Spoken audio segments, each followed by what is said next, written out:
안녕하세요. 오늘은 사도행전 13장 13절부터 28절까지 말씀 함께 나누겠습니다. 여러분, 어제 우리는 바보라는 도시에서 복음을 막아서던 한 마법사를 꺾으시고 서기오 바울을 구원에 이르게 하신 말씀의 능력을 보았습니다. 오늘 본문은 그 바보를 떠난 바울 일행이 바다를 건너 비시디아의 안디옥에 이르게 되는데요. 거기서 바울이 전한 설교를 기록하고 있습니다. 이 설교가 성경에 기록되어 있는 바울의 설교 중 아마 첫 번째 설교가 아닐까 생각하는데요. 오늘 먼저 13절부터 함께 보시겠습니다. 한편 바울과 그의 일행이 바보에서 배 타고 떠나 밤빌리아의 버가로 갔을 때 요한은 그들을 떠나 예루살렘으로 돌아갔으나 여러분, 오늘 본문은 바나바와 사울이 아니라 바울과 그의 일행이라고 말씀하고 있습니다. 지난 시간까지만 해도 늘 바나바가 먼저 나왔잖아요. 그렇게 이 선교여행을 처음 시작할 때는 그 리더가 바나바였습니다. 그런데 오늘 본문에서부터는 누가 먼저 나오죠? 네, 바울이 먼저 등장하고 있습니다.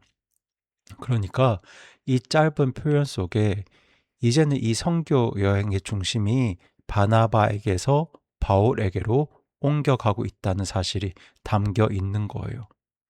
그런데 바로 그 순간 어떤 사람이 일행을 떠납니다. 어떻게 되어 있나요?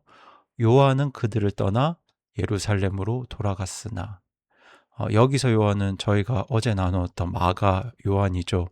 바울과 바나바를 돕겠다고 함께 선교여행 길을 떠났던 그 젊은 청년이 이제 선교여행이 한창인데 중간에 집으로 예루살렘으로 돌아가 버린 거예요. 그런데 여기서 오늘 본문에서는 이 마가 요한이 왜 떠났는지 정확하게 그 이유를 기록하진 않습니다. 다만 우리가 아는 건 이제 나중에 바울이 이 일을 두고 무척 마음 아파했다는 사실인데요. 제가 추측하기로는 이제 여기 버가 다음으로 바울 일행이 간 곳이 비시디아의 안디옥이거든요. 그런데 버가에서 안디옥으로 가는 길은 그야말로 험한 산길이었습니다. 그리고 게다가 그 길은 산적과 강도가 들끓던 아주 위험한 길이었다고 합니다. 어쩌면 마가 요한은 그 고생길이 두려웠는지도 모르겠습니다. 아니면 선교팀의 리더가 바나바에서 바울로 바뀐 것이 이 마가 요한의 마음에 들지 않았는지도 모르겠습니다. 그 이유를 여기서 정확하게 알 수는 없지만 한 가지는 분명하죠. 하나님의 일을 하다 보면 끝까지 함께하지 못하고 중간에 돌아서는 일들이 얼마든지 있을 수 있다는 거예요. 서로 다투고 싸우는 일들도 있을 수 있죠. 그러니까 여러분, 하나님의 사람들은 하나님이 아닙니다. 여전히 옛 육신에서 벗어나지 못한 연약한 사람들이에요. 그래서 힘들면 포기하기도 하고 잘 안 맞으면 서로 다투고 돌아서기도 하는데요. 그렇게 사람들은 약하지만 우리 하나님은 선하고 강하신 분이잖아요. 때문에 우리 하나님께서는요, 하나님을 사랑하는 자들, 곧 그분의 목적에 따라 부르심을 받은 자들에게는 모든 것을 합력하여 선을 이루십니다. 그래서 훗날 이 바울과 마가 요한은 다시 화해하고 하나님의 일을 함께 이루어가게 되는데요. 이처럼 인간의 연약함 속에서도 하나님께서 우리를 온전하게 하시는 그 하나님의 역사를 우리가 오늘 본문을 통해서 그리고 성경 전체를 통해서 확인할 수 있습니다. 그럼 저 이어지는 14절부터 16절까지 보시겠습니다. 그들은 버가를 떠나 비시디아의 안디옥으로 가서 안식일에 회당에 들어가 앉으니라. 율법과 대언자들의 글이 낭독된 뒤에 회당 치리자들이 그들에게 사람을 보내 이르되 사람들아 형제들아 너희가 백성을 위해 권면할 말이 있으면 하라 하니 그때 바울이 일어나 손짓하며 이르되 이스라엘 사람들과 하나님을 두려워하는 사람들아 너희는 들으라. 여러분, 아까 제가 비시디아의 안디옥으로 가는 길이 험하다고 말씀드렸잖아요. 그런데 마침내 그 험한 길을 지나서 바울 일행이 이 비시디아의 안디옥에 도착합니다. 여기 안디옥은 바울과 바나바를 파송했던 그 안디옥이 아닙니다. 안디옥 교회가 있던 안디옥은 시리아에 있던 큰 도시였고요. 지금 여기 비시디아의 안디옥은 그러니까 소아시아, 지금의 터키 땅 산속에 있는 또 다른 안디옥입니다. 이름만 같지 전혀 성격이 다른 도시입니다. 그런데 바울은 이 도시에 도착해서도 가장 먼저 유대인의 회당에 들어갔습니다. 바울은 어느 도시에 가든 늘 이 회당을 먼저 찾았는데요. 그렇게 회당에 간 그날 이제 사람들이 율법과 대언자들의 글을 낭독하고 있었습니다. 그러니까 우리가 아는 구약 성경을 낭독하고 있었는데요. 그때 회당을 책임지는 사람들이 바울 일행에게 사람을 보내요. 그리고 뭐라고 합니까? 사람들아, 형제들아, 너희가 백성을 위해 권면할 말이 있으면 하라. 우리에게 권면할 말이 있으면 해주세요. 이렇게 부탁을 합니다. 사실 이런 건 아무에게나 주어지는 기회는 아니거든요. 바울에게 왜 이런 기회가 주어졌냐면 바울은 원래 당시 최고의 율법 선생이었던 가말리엘 아래서 배운 이름난 학자였거든요. 그러니까 이 회당 사람들도 이 사람이 바로 그 바울이구나 하면서 이제 말씀을 청했던 거죠. 그때 바울이 일어납니다. 그리고 이제 손짓을 하며 입을 여는데요. 뭐라고 시작하냐면 이스라엘 사람들과 하나님을 두려워하는 사람들아 너희는 들으라. 이렇게 말씀을 시작합니다. 여기서 바울이 두 부류의 사람을 부르고 있는데요. 이스라엘 사람들은 태어날 때부터 유대인인 사람들을 말하고요. 하나님을 두려워하는 사람들은 유대인은 아니지만 이스라엘의 하나님을 믿고 싶어서 회당에 나오던 이방인들이에요. 그러니까 그 회당 안에는 유대인도 있었고 하나님을 찾던 이방인도 함께 있었던 겁니다. 바울은 그 모두를 향해서 손을 들고 외칩니다. 어떻게 이야기하고 있습니까? 너희는 들으라. 그렇게 말씀이 선포되는데요. 어떤 말씀이 선포될까요? 우리 이어지는 17절부터 20절까지 말씀 보시겠습니다. 이 이스라엘 백성의 하나님께서 우리 조상들을 택하시고 그 백성이 이집트 땅에서 나그네로 거할 때 그들을 높이신 뒤 거기서 그들을 높은 팔로 데리고 넣으셨으며 광야에서 약 40년 동안 그들의 소행을 참으시고 가나안 땅에서 7민족을 멸하사 그 민족들의 땅을 제비 뽑아 그들에게 나누어 주셨으며 그것 이후에 대언자 사무엘 때까지 약 450년 동안 그들에게 재판관들을 주셨느니라. 여러분 사실 바울은 여기서 복음을 전하는데요. 복음을 전할 때 참 신기하게도 아주 옛날 이야기부터 꺼냅니다. 이스라엘 역사를 쭉 훑어 내려가거든요. 그런데 그 시작이 어떻게 시작되냐면 이스라엘 백성의 하나님께서 우리 조상들을 택하시고로 시작됩니다. 우리 조상들을 택하시고 바울은 가장 먼저 하나님께서 우리를 택하셨다. 이 말씀에서 출발해요. 이게 무슨 이야기냐면 이스라엘이 무언가 잘나서 힘이 강해서 똑똑해서 선해서 하나님이 그들을 고르신 게 아니라는 말입니다. 아무것도 아니던 사람들을 하나님께서 먼저 사랑으로 은혜로 택하셨다는 말씀이에요. 그리고 그들이 이집트 땅에서 종살이하면서 나그네로 거할 때 이스라엘 백성들이 이집트 땅에서 종살이하며 나그네로 거할 때 하나님께서 높은 팔로 그러니까 그분의 강하신 능력의 손으로 그들을 이끌어내십니다. 이게 바로 우리가 잘 알고 있는 출애굽 사건입니다. 그런데 그렇게 하나님께서 구해주셨는데 이 백성이 어떻게 합니까? 약 40년 동안 여러분 잘 아시는 것처럼 불평하고 원망하고 다시 이집트로 돌아가자며 그렇게 하나님의 속을 썩입니다. 그런데 오늘 본문이 뭐라고 하고 있죠? 광야에서 약 40년 동안 하나님께서 그들의 소행을 참으셨다. 그들의 소행을 참으시고 정말 혼자서는 아무것도 못하는 아이를 포기하지 않고 끝까지 참고 돌보는 부모처럼 하나님은 그 불평하는 이스라엘 백성을 40년 동안 참아주신 거예요.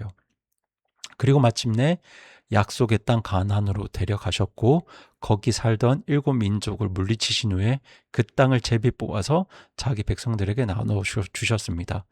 그 뒤로도 약 450년 동안 재판관들, 우리가 보통 사사들이라고 부르는 재판관들을 세워서 그 나라를 친히 다스려 주셨어요. 여러분 잘 아시겠지만 이 재판관, 이 사사들은 뭐 기드온이나 삼손이나 드보라처럼 이스라엘이 위기에 빠질 때마다 하나님께서 직접 일으켜 세우신 지도자들입니다.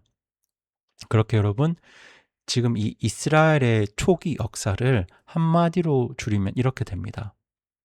선택해 주셨고, 건져 주셨고, 참아 주셨고, 지켜 주셨다. 다시 한번 말씀드릴게요. 선택해 주셨고, 건져 주셨고, 참아 주셨고, 지켜 주셨다.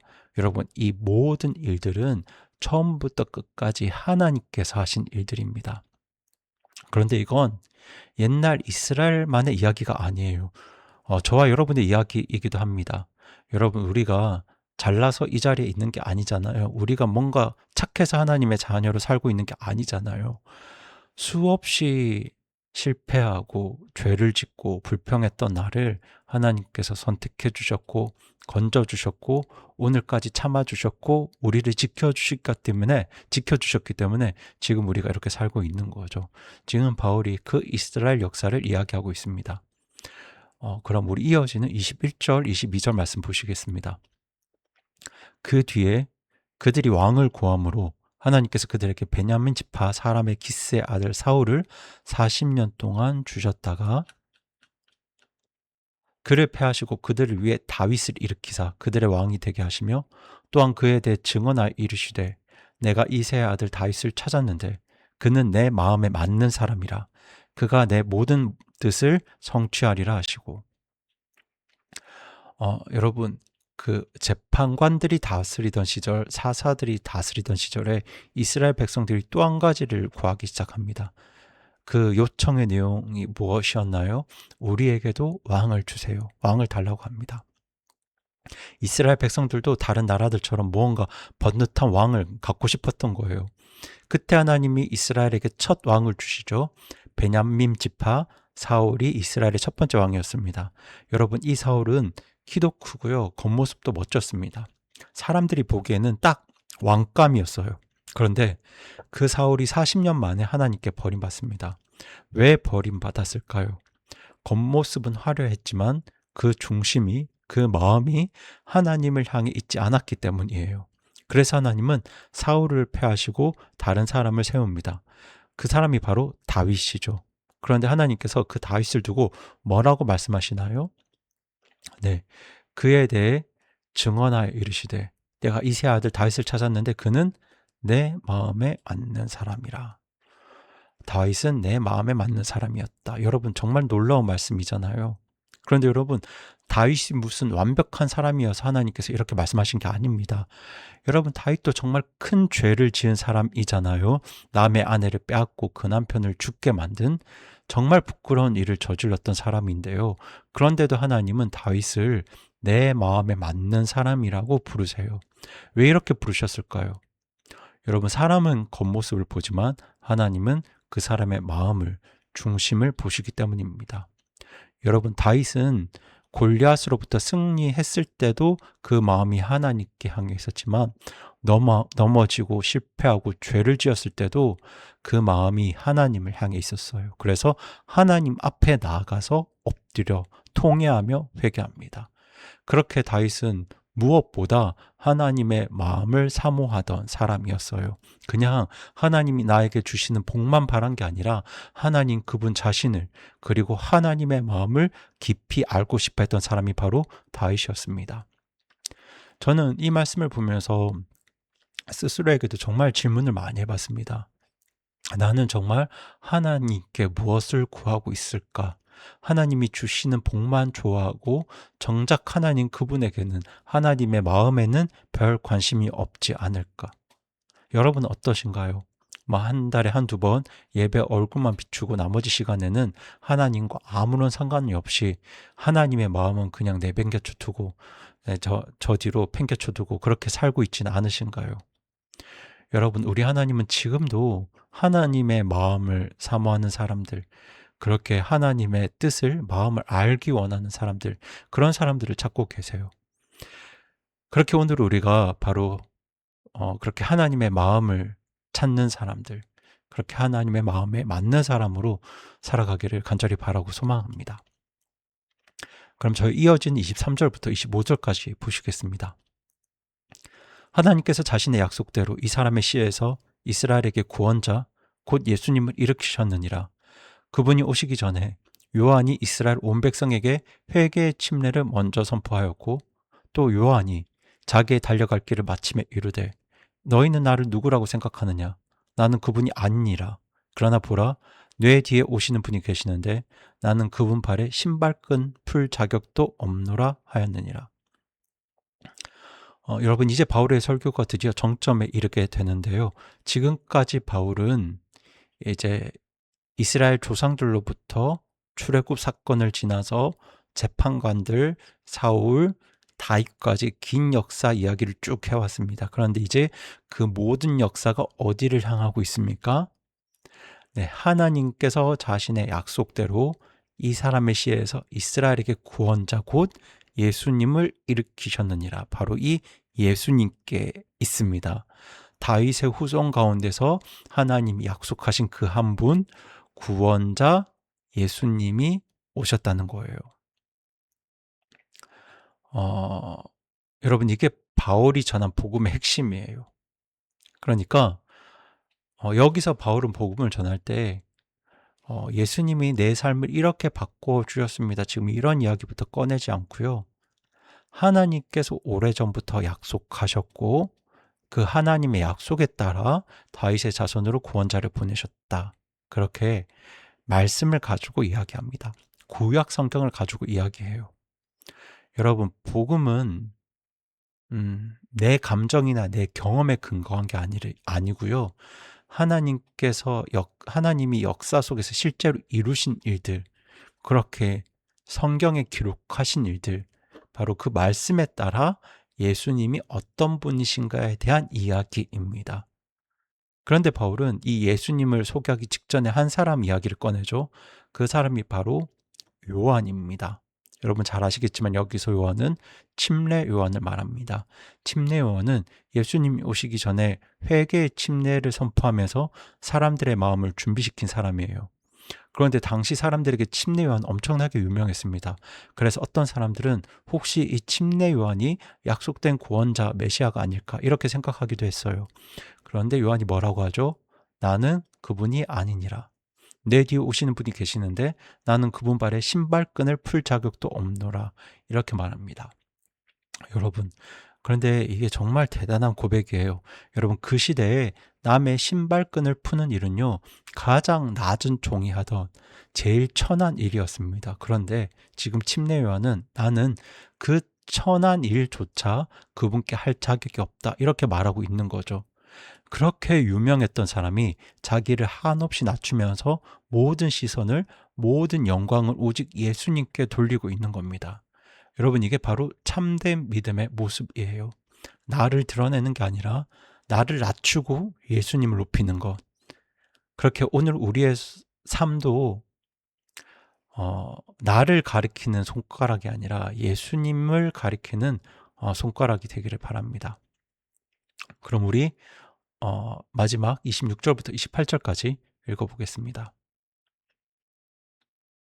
사람들의 형제들아, 아브라함의 줄기에 속한 자손들아, 너희 가운데 누구든지 하나님을 두려워하는 자들아, 그분께서 이 구원의 말씀을 너희에게 보내셨는데 예루살렘에 거하는 자들과 그들의 치리자들이 그분을 알지 못하고 심지어 안식일마다 잃는 대언자들의 목소리들도 알지 못하였으므로 그분을 정죄하여 그 목소리들을 성취하였으며 또 그들이 그분에게서 죽일 이유를 하나도 찾지 못하였음에도 불구하고 그분을 죽일 것을 빌라도에게 구하였느니라.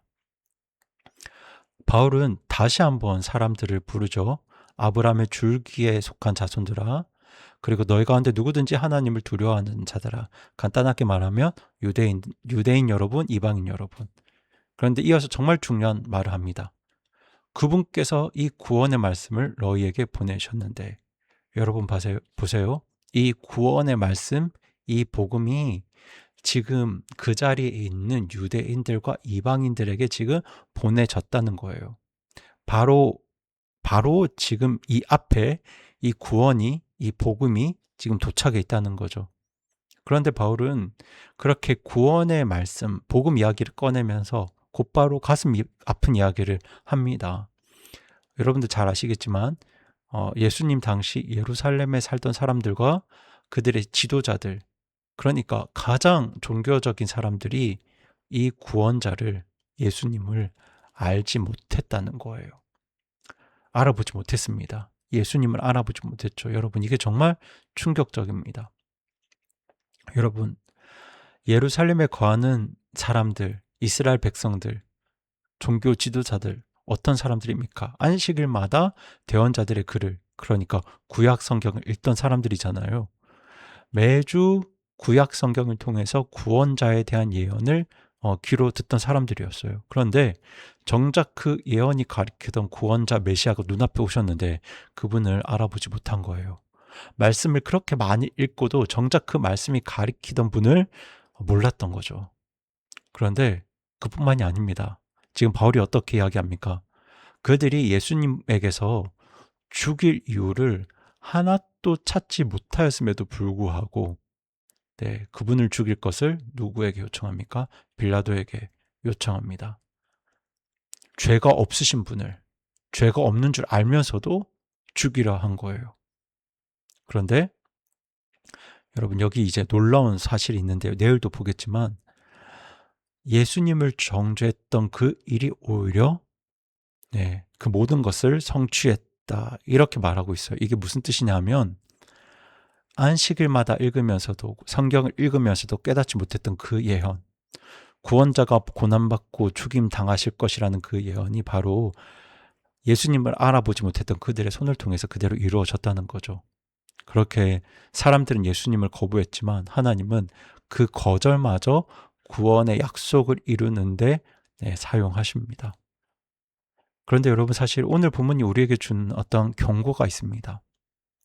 그게 뭐냐면 성경을 열심히 읽는 것과 그 성경이 가리키는 예수님을 실제로 아는 게 다른 일이라는 거예요. 여러분, 성경을 열심히 읽어도 예수님 모를 수 있습니다. 예수님 당시 이스라엘이 그랬잖아요. 매주 예배에 나와도, 교회에 와도 정작 예수님을 만나지 못할 수 있어요. 여러분, 우리는 그저 성경을 읽기만 하는 사람이 아니라, 주일날 교회에 오기만 하는 사람들이 아니라 그 말씀이 가리키는 예수님을 아는 사람들이 되어야 합니다. 요한복음 17장 3절 말씀처럼 아버지 하나님과 그분께서 보내신 하나님의 아들 주 예수 그리스도를 아는 사람들이 되어야 해요. 그래야 거기에 영원한 생명이 있습니다. 여러분, 오늘 바울은 이스라엘의 긴 역사를 쭉 훑으면서 딱 한 가지를 말하려 합니다. 그게 뭐냐면 그 모든 역사가 오직 예수님 한 분을 향하고 있었다는 거예요. 아브라함을 택하신 것도, 이집트에서 건지신 것도, 다윗을 세우신 것도, 이 모든 것들이 전부 약속하신 구원자 메시아 예수님을 보내시기 위한 하나님의 긴 준비라는 겁니다. 그런데 슬프게도 매주 성경을 읽던 그 사람들이 정작 그 구원자 예수님을 알아보지 못했어요. 그런데 여러분, 오늘 그 구원의 말씀이 2000년의 시간을 건너서 지금 우리 손에 들려 있잖아요. 여러분, 제가 간절히 바라기는 그 옛날 예루살렘 사람들처럼 성경을 가까이 두면서도, 성경을 매일 보면서도 정작 그 말씀이 가리키는 우리 예수님을 놓치는 그런 사람들이 되지 않기를 바랍니다. 제일 불쌍한 사람들 같아요. 성경을 읽는데, 성경을 아는데 예수님을 알아보지 못하는 사람들, 예수님과 만나지 못한 사람들이 가장 불쌍한 사람들입니다. 여러분, 오늘 말씀을 펼 때마다, 성경을 읽으실 때마다 여기에도 예수님이 계시는구나 하면서 예수님을 알아보고 그분을 깨닫고 그렇게 우리 예수님 한 분을 사모하는 하나님의 자녀들 되시기 바랍니다. 그렇게 다윗처럼 오직 하나님의 마음을 바라고 사모할 때 우리 모두가 하나님으로부터 너는 나의 마음에 맞는 사람이구나, 이런 칭찬을 듣는 복된 하루 살아가시기를 우리 주님의 이름으로 축원드립니다. 그럼 이 시간 함께 기도하시겠습니다. 살아계신 하나님 아버지, 오늘 저희는 바울이 전했던 설교를 통해서 정말 지금까지 그 모든 역사의 걸음들이 오직 하나님께서 약속하신 구원자 예수님을 향하고 있음을 보았습니다. 그렇게 우리를 선택해 주셨고 건져 주셨고 부족한 저희를 끝까지 참아주신 우리 주님의 사랑이 예수님을 통해 드러나고 확증되었음을 저희들 믿고 우리 주님께 감사드립니다. 그런데 주님, 성경을 열심히 읽으면서도 성경을 가까이 두고서도 정작 그 말씀이 가리키는 예수님을 알아보지 못한 사람들이 참 많았습니다. 예수님을 만나지 못한 사람들이 많았습니다. 하지만 주님, 저희는 그런 어리석은 자들이 되지 않기를 원합니다. 성경을 펼 때마다, 말씀을 읽을 때마다 거기에 계신 오직 한 분 구원자 예수님을 알아보게 하시고 다윗처럼 그 예수님을 중심으로 우리 주님의 마음을 사모하고 하나님 마음에 맞는 사람으로 살아가는 저희들 되게 하여 주시옵소서. 그리고 침례 요한이 정말 모든 시선과 영광을 우리 예수님께로 돌린 것처럼 우리의 삶도 저희 자신이 아니라 오직 예수님을 가리키는 우리 예수님께 영광 올려드리는 삶이 되게 하여 주시옵소서. 이 모든 말씀 오늘도 저희의 기도를 들으시는 우리 주 예수 그리스도의 이름으로 기도드립니다. 아멘.